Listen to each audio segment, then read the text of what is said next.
ग्रामे ग्रामे नगरे नगरे विलसतु संस्कृतवाणी।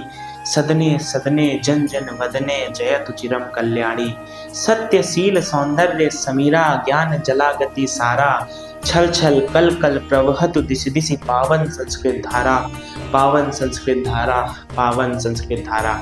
तो नमस्कार, आप सभी का स्वागत है आज भाषा बोधक यूट्यूब चैनल के बुनियादी संस्कृत कोर्स में। तो मैंने आपसे कहा था हम लोग बुनियादी संस्कृत कोर्स एक प्रारंभ कर रहे हैं, जिसमें हम लोग क्या करने वाले थे, जिसमें हम लोग संस्कृत भाषा की नींव रखने वाले थे, संस्कृत व्याकरण की नींव रखने वाले थे और इस भाषा को प्रारंभ से लेकर के अंत तक समझने वाले थे। ठीक है, तो उसी क्रम में आज इसका पहला वीडियो है। बुनियादी संस्कृत जो कोर्स है आज उसका पहला वीडियो है, जिसमें हम लोग क्या क्या सीखने वाले हैं। तो मैं सीधे विषय पर आता हूँ। तो आज पहला लेक्चर है, तो प्रारंभ करेंगे हम लोग संस्कृत की व्याकरण के साथ। तो सबसे पहला तो हमारे पास विषय यही है कि हम लोग समझेंगे व्याकरण आखिरकार होती क्या है। तो व्याकरण का परिचय लेंगे, व्याकरण होती क्या है और व्याकरण को समझना क्यों आवश्यक है। ठीक है, उसके बाद जब भी आप लोग किसी भी भाषा की व्याकरण को पढ़ते हैं तो व्याकरण पढ़ते वक्त उसमें जो सबसे पहली चीज आती है वो होती है उस भाषा की वर्णमाला। ठीक है, अगर आप लोग हिंदी व्याकरण को पढ़ते हैं तो व्याकरण में जो पहला चैप्टर मिलता है वो भाई यही मिलता है, वर्ण विचार करके एक चैप्टर मिलता है, आप लोगों ने छोटी क्लासेस में पढ़ा होगा। ठीक है, तो उसी प्रकार से अगर हमें संस्कृत में समझ अपनी बढ़ानी है, संस्कृत को हम लोग समझना चाहते हैं, तो हमें संस्कृत वर्णमाला को समझना होगा। और संस्कृत वर्णमाला का जन्म माहेश्वर सूत्रों के द्वारा होता है। माहेश्वर सूत्र क्या होते हैं, अभी हम लोग इसके बारे में भी चर्चा करेंगे। ठीक है, और तीसरी चीज जो आज हम लोग पढ़ेंगे वो है प्रत्याहार। तो ये तीन विषय है जिसपे ये लेक्चर आज होने वाला है। ठीक है, तो शुरुआत करते हैं। तो शुरुआत हम लोग करेंगे सबसे पहले व्याकरण के साथ। तो व्याकरण होती क्या है, देखिए आप लोग कई तरह की भाषाओं को जानते हैं। आप लोग हिंदी जानते होंगे, जनरली इंग्लिश जानते होंगे, और उसके बाद आप आज संस्कृत भी आप लोग जानते ही होंगे, क्योंकि घरों में पूजा पाठ में, शादी में और जगह जगह पे जो हवन होते हैं वहाँ सब जगह संस्कृत का ही प्रयोग होता है। तो आप लोग संस्कृत भाषा को भी जानते ही हैं। ठीक है, तो जब आप लोग हिंदी पढ़ते हैं, ठीक है, तो बचपन में जो बच्चा होता है उसको किसी ग्रामर की आवश्यकता नहीं होती। वो अपने घर वालों को, अपने माँ बाप को, अपने मतलब माताजी और पिताजी को देख करके वो लोग जो बोल रहे होते हैं उन्हीं को बोलते बोलते देखता है और सुन करके समझ करके अपनी भाषा सीख लेता है, वो बोलने लगता है। ठीक है, लेकिन क्या वो कुशलता पूर्वक बोल पाता है? क्या वो शब्दों को सही क्रम में व्यवस्थित कर पाता है, भाषा को व्यवस्थित रूप से बोल पाता है? क्या उसको पता होता है कि यहाँ पे कोई वाक्य अगर उसने बोला तो यहाँ पे उसने उसे शुद्ध रूप से बोला है या फिर नहीं बोला है? यानी कि वो बोल तो लेता है, बातचीत भी कर लेता है, सब कुछ कर लेता है, लेकिन भाषा में कुशलता नहीं प्राप्त कर पाता। तो किसी भी भाषा में यदि हमें कुशलता प्राप्त करनी है तो हमें उसकी व्याकरण की समझ होनी आवश्यक है।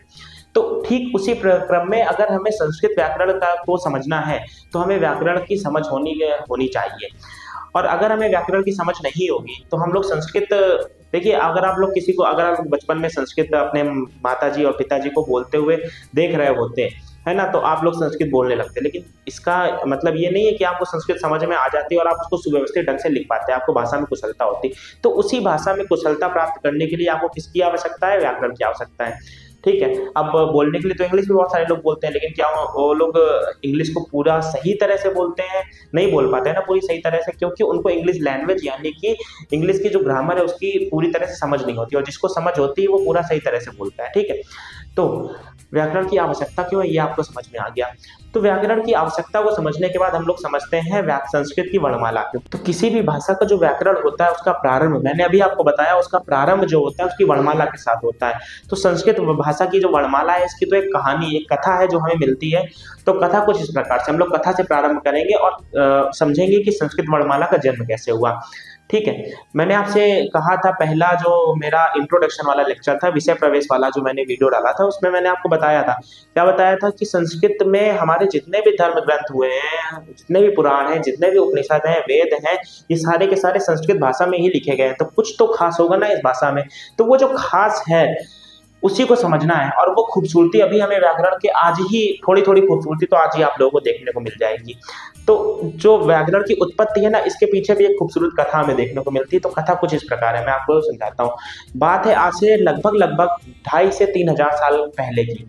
ठीक है, तो उस समय कौन थे? उस समय एक महर्षि पाणिनि थे। तो महर्षि पाणिनि ने देखा कि संस्कृत भाषा का प्रयोग तो सब लोग कर रहे हैं, मतलब उस टाइम पे उस भाषा का बोलचाल के तौर पे प्रयोग किया जाता था, जैसे आज के टाइम में हिंदी का प्रयोग किया जाता है। तो संस्कृत भाषा का प्रयोग बोलचाल के लिए किया जाता था, लेकिन भाषा की कोई भी सुव्यवस्थित व्याकरण उस समय उपलब्ध नहीं थी। तो महर्षि पाणिनि को ये एक मन में विचार आया क्यों ना संस्कृत व्याकरण की रचना करी जाए। तो व्याकरण की समझ के लिए वो क्या करते हैं, उनको बहुत चिंता होती है, तो इस कारण वे शिव जी की तपस्या करते हैं।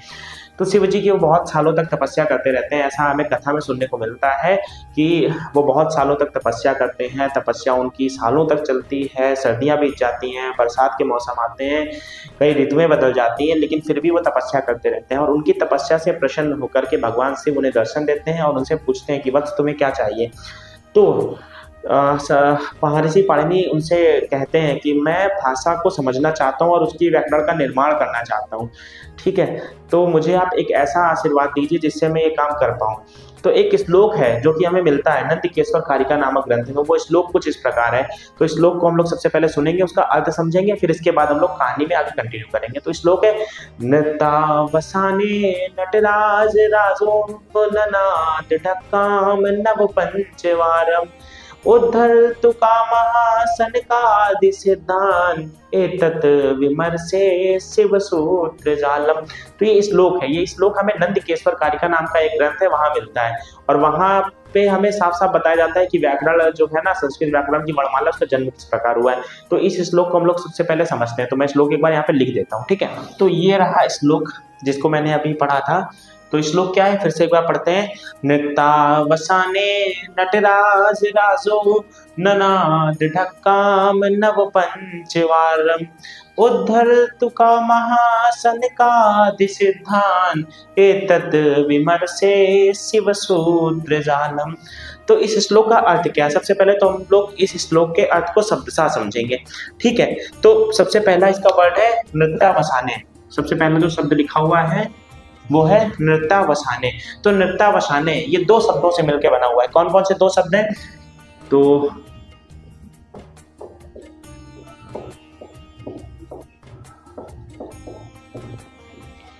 वो दो शब्द है हमारे पास, नृत्य और अवसाने। तो नृत्य का मतलब होता है डांस से, ठीक है, डांस मतलब नृत्य से। और अवसाने का मतलब होता है समाप्त होने पर, किसी चीज की समाप्ति पर। तो नृत्य अवसाने का मतलब क्या हुआ? नृत्य की समाप्ति पर, ठीक है। फिर इसके बाद नटराज राजो, ठीक है। नटराज का मतलब यहाँ पे नर्तक से, नर्तक मतलब होता है जो लोग डांसर्स होते हैं, उनकी बात करी जा रही, ठीक है ना। तो नटराज मतलब है जो लोग नृत्य करते थे, नृत्य कला में पारंगत थे, उनकी बात करी जा रही है। और नृत्य कला में जो पारंगत है उनके राजा नटराज राजो। तो नृत्य कला में जो पारंगत है यानी कि नर्तक है, उनके राजा कौन है? भगवान शिव।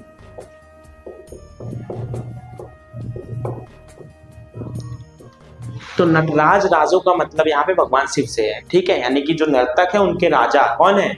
उनके राजाधिराज वो भगवान शिव है। भगवान शिव को ही तो नटराज कहा जाता है ना। यानी कि जो नर्तकों के भी नर्तक हैं उनको क्या कहा जाता है? उनको भगवान शिव कहा जाता है। उसके बाद ननाद मतलब होता है नाद करना। नाद करने को अगर हम लोग और हिंदी भाषा में बोले तो कहेंगे ध्वनि करना। तो ननाद का मतलब होता है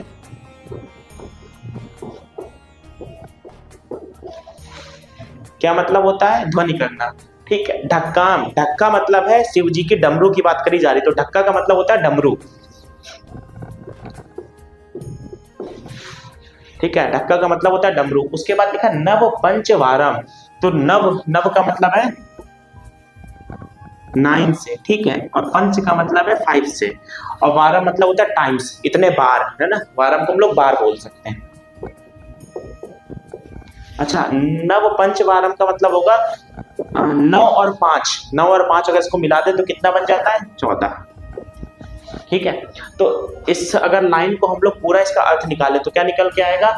नृत्य की समाप्ति के बाद भगवान शिव ने अपने डमरू की ध्वनि की। अपने डमरू की ध्वनि की मतलब डमरू को बजाया। और कितनी बार बजाया? तो 14 बार बजाया।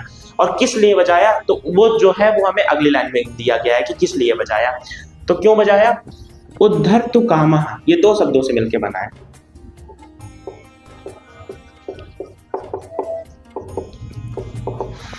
कौन से दो शब्द? उद्धर्तु और कामा। तो उद्धर्तु का मतलब होता है उद्धार करना, और काम का मतलब यहाँ पे कामना से है।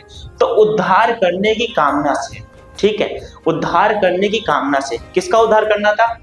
तो यहाँ लिखा हुआ है सनकादि, ठीक है। तो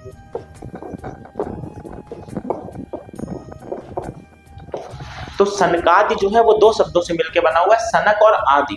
और सिद्धांत मतलब है सिद्ध पुरुष, सिद्धांत का मतलब सिद्ध पुरुष, या फिर यहाँ पे जो इसका मतलब है वो सिद्ध ऋषियों से है। ठीक है,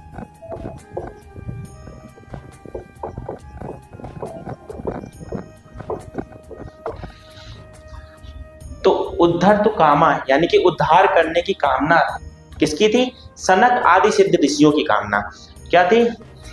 तो एतत् विमर्शे, ये दो शब्दों से मिलकर बना है, एतत् और विमर्शे। ठीक है, एतत् विमर्शे यानी कि एतत् और विमर्शे दो शब्दों से मिलकर बना हुआ है।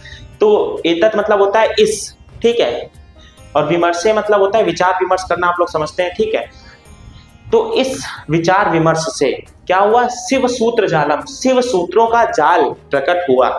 शिव सूत्र जालम का मतलब है शिव सूत्रों का जाल। ठीक है, और यही शिव सूत्रों का जाल जो है इसी को हम लोग संस्कृत वर्णमाला कहते हैं। तो वो शिव सूत्र का जाल है जो 14 है। कितने हैं शिव सूत्र? 14 शिव सूत्र हैं, उनके जाल है जो उनका समूह है। तो उन्हीं शिव सूत्र समूह को हम लोग माहेश्वर सूत्र के नाम से जानते हैं। तो पहले एक बार इसका अर्थ जरा ध्यान से समझते हैं। तो नृत्यावसाने, नृत्य के पश्चात यानी नृत्य की समाप्ति पर भगवान शिव ने अपने डमरू को 14 बार बजाया। किस लिए बजाया? ताकि जो सनक आदि जो सिद्ध ऋषि थे उनकी कामना का उद्धार हो सके। इस विचार के साथ, किस विचार के साथ? ताकि शिव सूत्रों का प्रकटीकरण हो जाए। ठीक है, तो आप लोगों को समझ में आया ना इस श्लोक का अर्थ क्या है? ये श्लोक हमें नंदकेश्वर कारिका नामक ग्रंथ में मिलता है और वहीं से हमें पता चलता है कि अच्छा इस प्रकार जो है संस्कृत भाषा का जन्म हुआ था।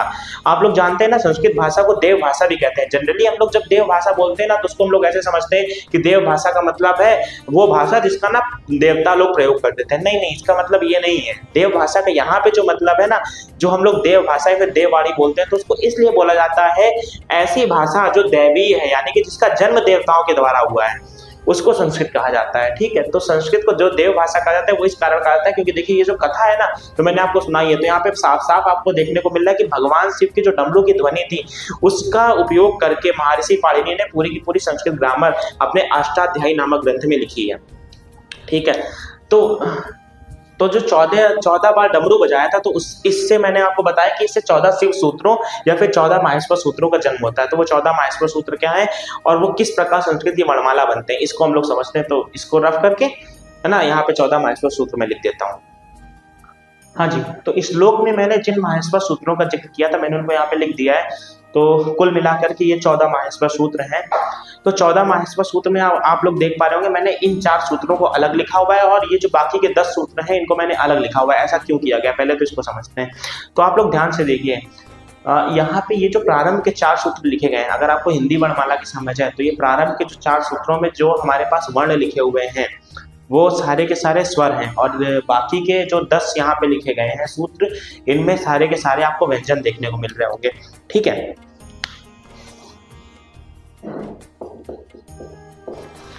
ये चारों क्या है? स्वर है और ये 10 सूत्र है हमारे व्यंजन। ये 10 सूत्र हमारे व्यंजन है। अच्छा, तो एक बात यहाँ पे समझनी है। क्या समझना है? सबसे पहले तो इनका उच्चारण समझ लेते हैं। तो उच्चारण आप लोग बहुत ध्यान से करिएगा क्योंकि संस्कृत वर्णमाला में उच्चारण का बहुत अधिक महत्व है। तो उच्चारण कैसे करेंगे?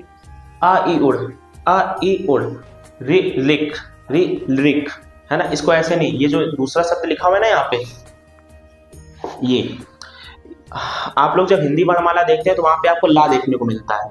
तो ला एक प्रकार का हिंदी वर्णमाला में व्यंजन है और संस्कृत वर्णमाला में भी ला व्यंजन है, वो देखिए आपको वहां देखने को मिलता है। ठीक है, ये व्यंजन में भी के अंदर भी है, लेकिन ला के नीचे अगर आप लोग री की मात्रा लगा देते हैं तो ये बन जाता है लिरी।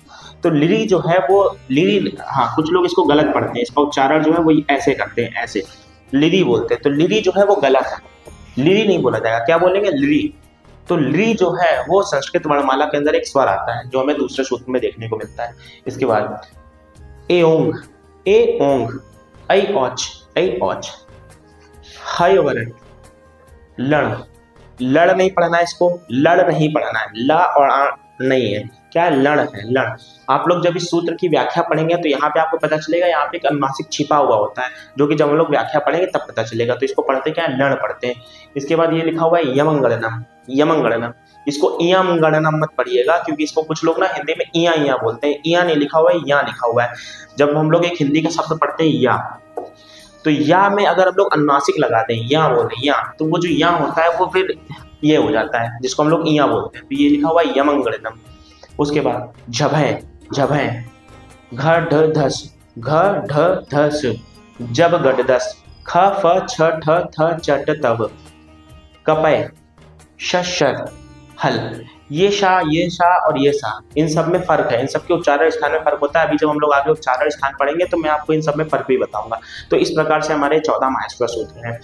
अब 14 माहेश्वर सूत्रों में ये जो प्रारंभ के 2 सूत्र लिखे गए, प्रारंभ के 4 सूत्र स्वरों के हैं, ठीक है। इसमें से भी ये जो 2 सूत्र हैं, ठीक है, इन 2 सूत्रों को हम लोग मूल स्वर बोलते हैं।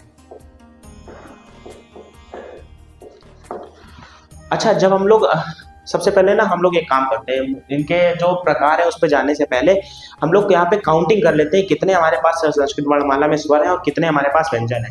तो काउंट करेंगे तो यहाँ पे देखिए आ ई उ, हम लोग ये जो आखिरी में हमारे पास जितने भी लिखे हुए हैं, जितने भी हमारे पास ये आखिरी लिखे हुए हैं, ये यहाँ पर अणा लिखा हुआ है, अंका लिखा हुआ है, अंगा लिखा हुआ है, चा लिखा हुआ है, इनको हम लोग नहीं गिनते हैं, क्योंकि ये अनुबंध प्रत्याहार है। ये सिर्फ और सिर्फ सूत्र की सीमा का निर्धारण करने के लिए लगाए जाते हैं। हर एक सूत्र के आखिरी में जो ये वर्ण लिखे हुए हैं सिर्फ सूत्र की सीमा का निर्धारण करने के लिए लगाए जाते हैं, तो इनको हम लोग गिनते नहीं है। सिर्फ हम लोग कौन से गिनेंगे, प्रारंभ के जो है, ठीक है, आखिरी वाला जो अक्षर है वो सब में छोड़ दिया जाएगा। तो यहाँ पे कितने स्वर है, इस सूत्र में हमारे पास 3 है, ठीक है। इसमें कितने हैं, 2 हैं, इसमें भी 2 है, इसमें भी 2 है। तो कुल मिला के हमारे पास कितने स्वर हो जाते हैं, तो 3 2 5 2 7 2 9, कितने स्वर है हमारे पास, 9 स्वर हैं, ठीक है। इसके बाद व्यंजन कितने, तो व्यंजन को गिनते हैं। तो यहाँ पे देखिए हा या व र 4 व्यंजन, लण में 1, यमंगलम में 1 2 3 4 5। इसके बाद झभय में 1 2, इसमें 1 2 3, इसमें 1 2 3 4 5 व्यंजन। यहाँ पे 1 2 3 4 5 6 7 8 यहाँ पे। इसके बाद यहाँ पे 2, यहाँ पे 3 और यहाँ पे 1।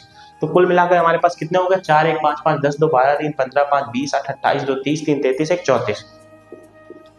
तो हमारे पास 34 व्यंजन हो जाते हैं। नहीं, 34 नहीं होते, 33 व्यंजन होते हैं। क्यों, अगर आप लोग ध्यान से देखें तो ये जो हाव है ये यहाँ पे भी है और यहाँ पे भी है, तो हाव को सिर्फ हम लोग एक बार गिनेंगे, तो यहाँ पे 1 माइनस कर दीजिए। तो हमारे पास संस्कृत वर्णमाला में 9 स्वर हो जाते हैं और 33 व्यंजन है, ठीक है। आप लोग ये बात समझ गए। इसके बाद जो स्वर है हमारे पास, इन स्वरों के जो प्रारंभ के 2 सूत्र हैं इनको हम लोग मूल स्वर बोलते हैं, और जो बाद के 2 सूत्रों में स्वर हैं इनको हम लोग मिश्रित स्वर बोलते हैं।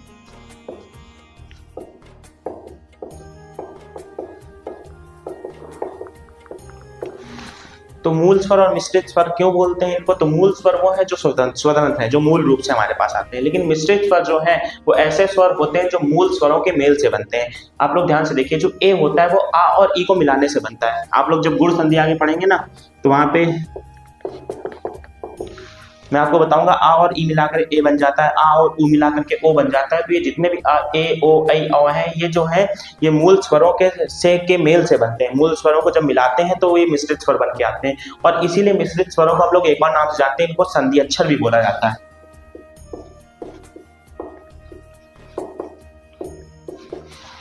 तो मिश्रित स्वरों को हम लोग संधि अक्षर नाम से भी जानते हैं। इसके बाद अब हम लोग व्यंजनों पे चलते हैं। तो व्यंजनों में आप लोग देखिए, ये जो प्रारंभ के 4 व्यंजन हमारे पास लिखे हुए हैं, हा या व र और ये ला भी ले लीजिए, ठीक है। तो या व र ला, ये जो 4 व्यंजन है इनको हम लोग क्या बोलते हैं, इनको हम लोग अंतस्थ व्यंजन बोलते हैं।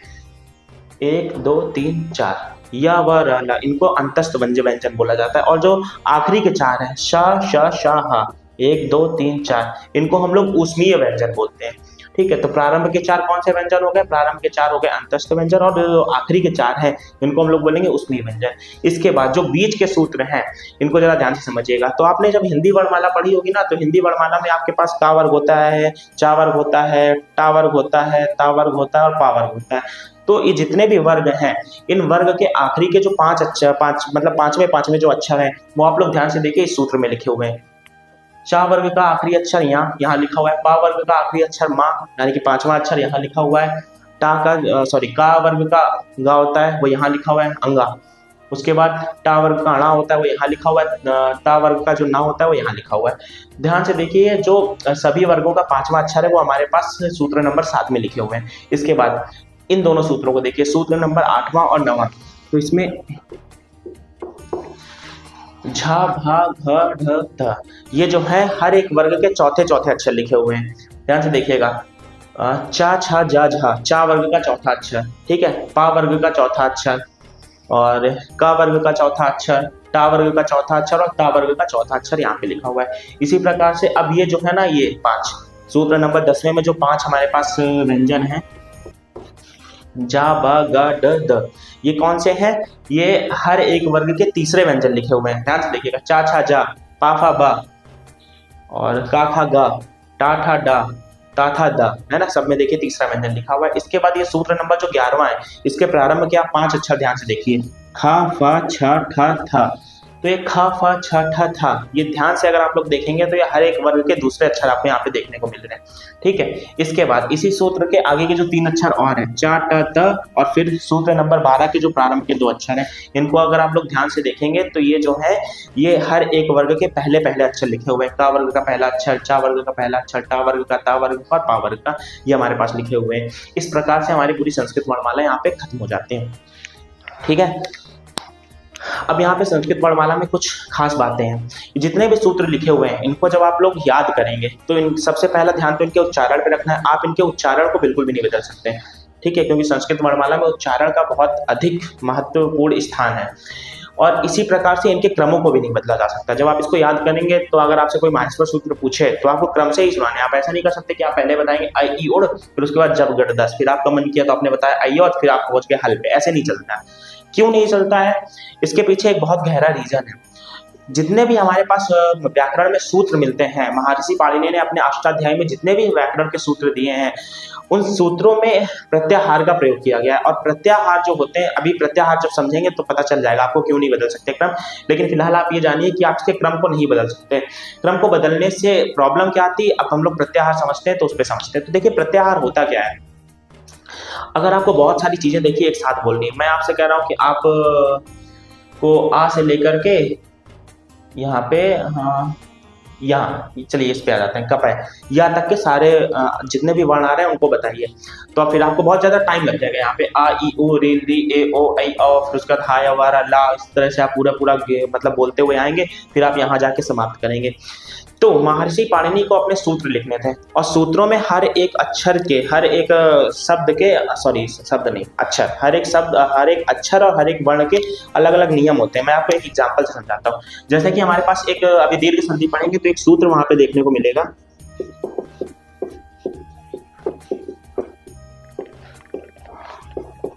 सूत्र है अकह सवर्णे दीर्घा, ठीक है। तो अब दीर्घ संधि में होता क्या है, दीर्घ संधि में देखिए छोटा आ के बाद छोटा आ जाता है तो बड़ा आ जाता है, ठीक है। छोटी के बाद छोटी आ जाता है तो बड़ी ई हो जाती है। यानी कि सवर्ण जो साथ एक तरह के जो वर्ण होते हैं, सवर्ण को वैसे अभी हम लोग आगे पढ़ेंगे तो आपको डिटेल में बताऊंगा, लेकिन सवर्ण वो होते हैं जिनका उच्चारण स्थान एक जैसा होता है, ठीक है। तो ऐसे वर्ण जब एक साथ आते हैं तो उनका दीर्घ हो जाता है। तो यहाँ पे अक जो लिखा हुआ है ना, अक एक प्रत्याहार है। तो अक प्रत्याहार का मतलब क्या है, आ से लेकर के का तक के, आ से लेकर के का तक के जितने भी यहाँ पे अक्षर आ गए बीच में, आ ई उ री री, इनके बारे में बात करी जा रही है कि इनके साथ में जब सवर्ण आ जाते हैं तो उनका दीर्घ हो जाता है।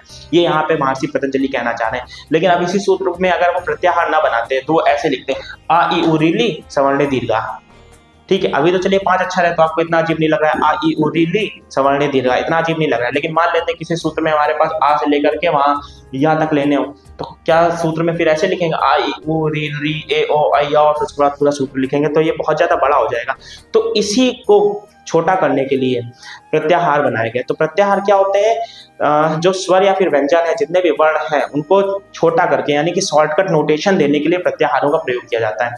आप लोगों ने गणित में एक टॉपिक पढ़ा होगा, क्या पढ़ा होगा आपने, इंटरवल्स पढ़े होंगे। तो इंटरवल्स में भी आपने देखा होगा कि हमें मान लेते हैं कि हमें बताना है कि 7 से लेकर के इनफाइनाइट तक के सारे नंबर्स हैं, तो आप लोग सिंपली उसको ऐसे लिख देते हैं, ठीक है। अगर 7 को हमें लेना है साथ में तो 7 कॉमा इनफाइनाइट, तो इसका मतलब क्या होता है कि 7 से लेकर के अनंत तक के सारे नंबर्स हमें लेने हैं, ठीक है। उस सवाल के मतलब जो भी सवाल है जिसके अंतर्गत हमने मान लिए हैं, तो 7 से लेकर के अनंत तक के सही मानों को वो सवाल जो है संतुष्ट करता है, ऐसा कुछ होगा। अब सोचिए इसको लिखना पड़ जाता 7 से लेकर के अनंत तक के सारे नंबर लिखने पड़ जाते, तो आपके पास कॉपी कम पड़ जाएगी, आप नंबर नहीं लिख पाएंगे। तो इस वजह से क्या निकाले गए, इस वजह से हम लोगों ने इंटरवल निकाला मैथ के अंदर कि हम लोग किसी तरह से उसको छोटा करके लिख सकें। तो वही जो छोटा करने का तरीका है, शॉर्टकट नोटेशन होता है किसी चीज़ को प्रेजेंट करने का, किसी चीज़ को निरूपित करने का, वही यहाँ पे प्रत्याहार बन जाता है। ठीक है, अब जैसे मुझे किसी सूत्र में चाहिए ई से लेकर के का तक है, तो मैं सीधे बोलूंगा इक, मैं सीधे क्या कहूंगा इक। तो इक का मतलब जैसे ही मैंने बोला इक चाहिए, तो इक का मतलब क्या होगा, ई ओ रील री। ठीक है, किसी सूत्र में मुझे चाहिए था ला से लेकर के शा तक, तो लश है ना, मैंने सीधा कहा मुझे ये बता दो लस व्यंजन कौन कौन से हैं। ठीक है, तो आप सीधा बताएंगे ला यम गणनम, और यहाँ से मतलब पूरा काउंट करते करते आप यहाँ तक पहुंच जाएंगे, दा तक पहुंच जाएंगे। ठीक है, हाँ एक बात आपको मैंने पहले ही बताई, ध्यान देना है कि आपको ये आखिरी के जो भी अक्षर यहाँ लिखे हुए इनको इंक्लूड नहीं करना है, क्योंकि ये क्या होते हैं, सिर्फ अनुबंध होते हैं, अनुबंध प्रत्याहार होते हैं। अनुबंध प्रत्याहार वो प्रत्याहार होते हैं जो सूत्र के सीमा के निर्धारण के लिए लगाए जाते हैं, इनका वर्णमाला में स्थान नहीं होता है। ठीक है, तो लस का सीधा सीधा मतलब हो गया ला से लेकर के सा तक के सभी वर्ण। ठीक है, अब आपको इसी को बोलना पड़ जाए पूरा तो आपको ज्यादा टाइम लगेगा, तो इसी वजह से प्रत्याहार बनाए गए थे। अब अगर मैं आपसे कहूँ कि अच प्रत्याहार बताइए, ठीक है, मैंने आपसे कहा कि अच प्रत्याहार बताइए, तो आप सीधा बता सकते हैं आ ई उ री री ए ओ ऐ औ। ठीक है, तो अच प्रत्याहार का मतलब होता है सारे स्वर। तो इसी वजह से आप लोग अभी पढ़ेंगे अगर संस्कृत में, स्वरों को हम लोग अच नाम से भी जानते हैं। तो अच इसलिए स्वरों को कहा जाता है क्योंकि आ से लेकर के चा तक के मतलब अच प्रत्याहार के अंतर्गत सारे स्वर आ जाते हैं, तो स्वरों को हम लोग अच नाम से भी जानते हैं। और इसी प्रकार हम लोग व्यंजन को हम लोग किस नाम से जानते हैं, व्यंजन को हम लोग हल नाम से जानते हैं। व्यंजन को हम लोग हल नाम से जानते हैं, क्यों जानते हैं, क्योंकि व्यंजन जो होते हैं वो हा पे प्रारंभ होते हैं और ला पे खत्म होते हैं, यानी हल प्रत्याहार है। हल क्या है, एक प्रत्याहार है जिस प्रत्याहार के अंतर्गत सारे व्यंजन आ जाते हैं। उसी प्रकार से अच क्या है, एक प्रत्याहार है जिसके अंतर्गत सारे स्वर आ जाते हैं। ठीक है, तो इस तरह से हमारे पास बहुत सारे प्रत्याहार बना सकते हैं। हम चाहे तो कितने प्रत्याहार बना सकते हैं, हम कहेंगे हम प्रत्याहार, तो हम प्रत्याहार का मतलब क्या है, हा से लेकर के मा तक के, हा या वर ल य म गण न। ठीक है, तो ये सारे आ गए हम प्रत्याहार के अंतर्गत। ठीक है, तो इस प्रकार प्रत्याहार हमारे पास बना जाते हैं। तो प्रत्याहार क्या होते हैं, अगर मैं इसको सीधा सीधा बोलूं, ये प्रत्याहार क्या है, एक संक्षिप्त संकेत प्रणाली, एक शॉर्टकट नोटेशन है। ठीक है, जिसकी सहायता से हम लोग बहुत सारे वर्णों को छोटा करके निरूपित कर सकते हैं। बात समझ में आ गई। इसके बाद प्रत्याहार यहाँ पे समाप्त हो जाते हैं। इसके बाद हमें वर्णमाला में अभी और भी चीजें बची हैं। स्वरों के प्रकार हैं, ह्रस्व स्वर हैं, दीर्घ स्वर हैं, प्लुत स्वर हैं, इसके बाद उच्चारण स्थान है, और भी चीजें हैं आगे जिनका अध्ययन हम लोग अगले वीडियो में करेंगे। तो फिलहाल इस वीडियो को हम लोग यहीं पे खत्म करते हैं और मिलते हैं अगले वीडियो में। और आप सभी को मैं छोड़े जाता हूँ एक संस्कृत भाषा के महत्व के एक श्लोक के साथ, जो इस प्रकार है, मातृषा भाषा संस्कृतम जननी सर्व विद्या या विना सर्व शास्त्राणाम अध्ययनम निष्फलम भवेत। इसका अर्थ समझते हैं। तो मातृषा भाषा संस्कृतम, इसका अर्थ क्या हुआ, संस्कृतम यानी संस्कृत, मातृषा मतलब माता है, किसकी, भाषाओं की, सभी भाषाओं की माता कौन है, संस्कृत है। जननी सर्व विद्या, इसका मतलब क्या है, सभी विद्याओं की जननी है। तो संस्कृत भाषा क्या है, सभी भाषाओं की माता है और सभी प्रकार की विद्याओं की जननी है। या विना सर्व शास्त्राणाम, इसके बिना सभी शास्त्रों की, सर्व शास्त्राणाम मतलब सभी शास्त्रों की, बिना मतलब बिना, इसके बिना, तो या बिना, इसके बिना सभी शास्त्रों का अध्ययनम निष्फलम भवेत, अध्ययन जो है वो निष्फल हो जाता है। निष्फल हो जाता है मतलब उसका कोई भी फल हमें प्राप्त नहीं होता है। तो इसलिए आपको संस्कृत की समझ बहुत आवश्यक है, संस्कृत आपको इसीलिए समझना है। ठीक है, मिलते हैं इसी के साथ अगले वीडियो में, जब तक के लिए आप सभी को नमस्कार। ग्रामे ग्रामे नगरे नगरे विलसतु संस्कृत वाणी, सदने सदने जन जन वदने जयतु चिरम कल्याणी। सत्यशील सौंदर्य समीरा ज्ञान जलागति सारा, छल छल कल कल प्रवहतु दिशि दिशि पावन संस्कृत धारा, पावन संस्कृत धारा, पावन संस्कृत धारा।